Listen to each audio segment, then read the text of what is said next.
One other thing, which you mentioned the word constraint earlier, and then the idea that you were considered as an art rock band, and you kind of let that go a little bit. How come? Was that moniker, so to say, not apt for you, or?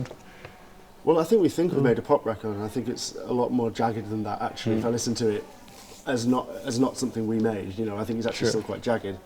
But I think like. We've been around a little while now, and we'd hate to sit back and make Wild Beast records. Do you know what I mean? We want to keep pushing at what we are, and I guess in some ways, like prove we can do this and this and this and this and this, and like, you know, there's not one thing we have to do because that's all we can do. You know. What is maybe the one track then that you couldn't have done on the previous records? You couldn't have had on. Yeah, that kind of you needed this new direction, so to say, or this new mentality. There's a few. Yeah, I mean, I don't think any of them would suit the old record, but I mean, Get My Bang was the song that we wrote kind of over years and also in 5 minutes. Okay. Like, it was constructed as the centerpiece, kind of aesthetically, but just was overthought and over-designed, and then we trashed it and put it back together in 5 minutes in the studio with John. And I think that, as you've said before, that song would only have come about were we in Dallas on that day, at that time. And well, you mentioned John, so how much influence did he have on kind of you letting go of this past, or so to say, and then just being in the moment? A lot, yeah. I mean, you know, he's sonically, technically a genius, so that's kind of a given. Like, okay, he works at that level. But what he really did was a kind of psychological trick on us, whereby he's almost like a coach that he knows when you need to feel 10 feet tall, and he knows when you need to feel like a mouse to get the kind of performance out of you. And a lot of our performance felt like automatic response, like in the vocal booth. It felt like I was vomiting in there. It felt like I needed to walk out and like someone to clean it up afterwards. It was kind of the mind was bypassed. It was just, you know, real physical response, and that felt vital and alive and good. Yeah, I was thinking, does that make? I was thinking of the word purge. I don't know if, but is it that kind of, because music is an outlet of sorts, and then because the record is a little bit more raw, a little bit like you say, you can hear the little mistakes and that kind of stuff. So was it more of a cathartic experience in that sense? Yeah, there's definitely something feels very good. Feels like you're exercising some confidence about playing these songs. It's like, it's, you know, because it's quite showy. Do you know what I mean? It's quite performative, and it's also really, really simple. Like, the songs are really quite simple. There's not loads on them, and like it means you can, you know, as a unit, you play them really with a real kind of forward motion, you know. And thematically, then, when do you discuss before, and you say there isn't really a design, but do you think about what you want to express in your music? No, I mean, I think strangely we've talked recently about like the first song on our first record. Would thematically and lyrically easily slot into Boy King. It kind of feels like something we've always lent into, and I guess us as people, as beings, like, we grew up in a northern English kind of farming community where men were men, where you worked on the land and you were kind of stoic and hardy, and that's still in us, of course it is. That was the template for a man. Sure. But, you know, yeah, we work together, and to make a living, we kind of have to engage our emotions and our fragilities and our vulnerabilities. So there's this strange dichotomy of bringing your most vulnerable parts into an atmosphere that is guys in a band, a gang. And that in itself generates kind of endless scrutiny and fascination, you know. Is that difficult to deal with? It can be. I mean, we kind of don't know anything else. We're kind of we're specialised at this kind of manhood band thing now. Yeah, I think it's. I think every life comes with its own pitfalls. Do you know what I mean? But I don't think we consider this in any way a chore or like even work most of the time. Do you know what I mean? It's something we like. We're fortunate to do. Do you know what I mean? Yeah. But maybe in the sense, and this might be more so early on, but that people have certain expectations of a rock band and members of it. So. Well, this is again where it comes from, is that ultimately the people who are close to us are close to the guy in the band. Right. The singer in the band. Sure. And you kind of simultaneously want to be that guy and are also crippled by what it is to be that guy. So that in itself generates, and we know, like, we are part of the joke. The joke is on us. We're the guys in the band, you know. We're like, no, when the kid says they want to, like, be the policeman or be the astronaut or be the rock and roller, you know, we're kind of, we are that guy, and you know, I guess we're kind of being honest about the emotional hinge that brings, but also enjoy it, you know. Well, let me put it this way then. Is it as you expected it to be before you were in a band? No, absolutely not. Not in any sense. And yet now we're trying to live up to what we thought it would be, I guess, with this record. Do you know what I mean? Yeah. Yeah. No, it's not. No, I mean, this is the thing about like having a dream come true, is that you have to deal with all the everyday stuff as well, which you never even considered. You know what I mean? No, it can't possibly, but at the same time, like, you wouldn't swap it, and even if you could, now we can't. You know, we're unemployable now, you know. But this is a little bit of a cheesy question, but was there a moment when you felt really rock and roll? Was there, can you pinpoint? I think we constantly find ourselves in the most preposterous, absurd positions, and that's why we still learn about each other.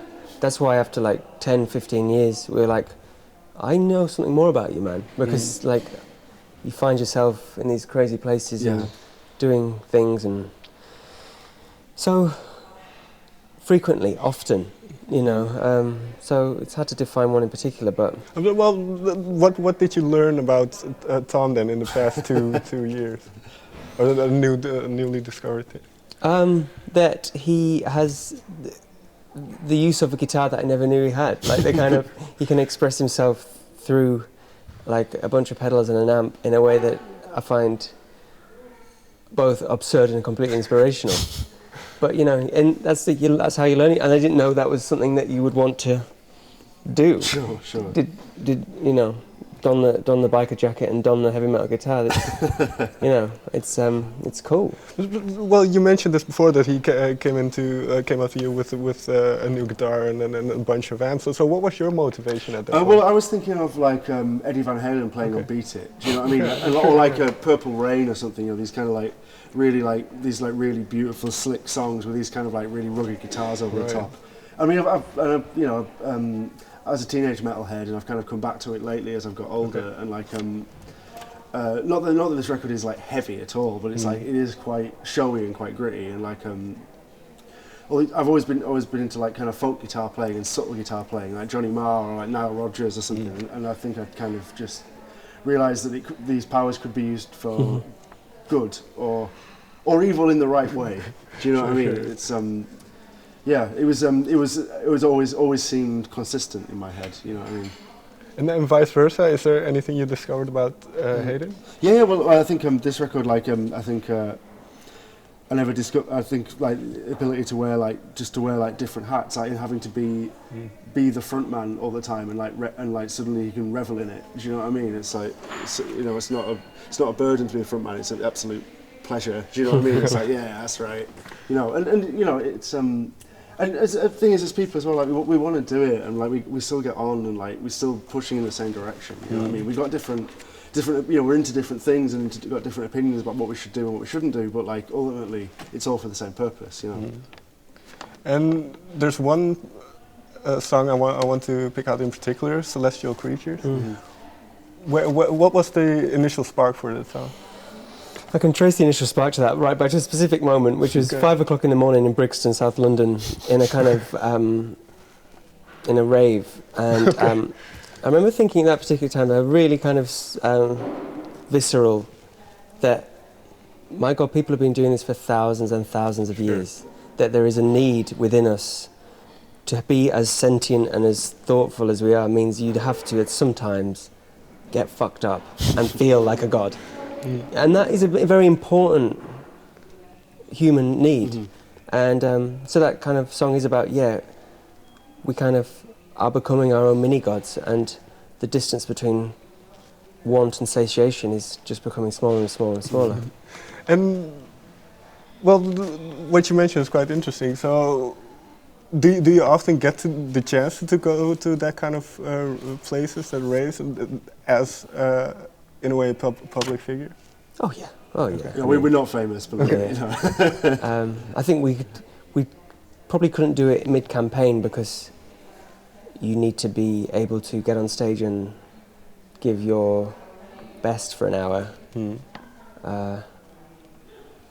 But you know. But then also part of what you feel feeling like minigods, the drawback of it is you always get sent back to Earth, so to say. So what is that like for you? Hard. It's hard for any person. I think. I think get to spend more time. The thing about being in a band, and the thing I always tell people, is that the low is lower and the high is higher. Yeah, right. That your life is quite broad. You become quite widescreen. And I think.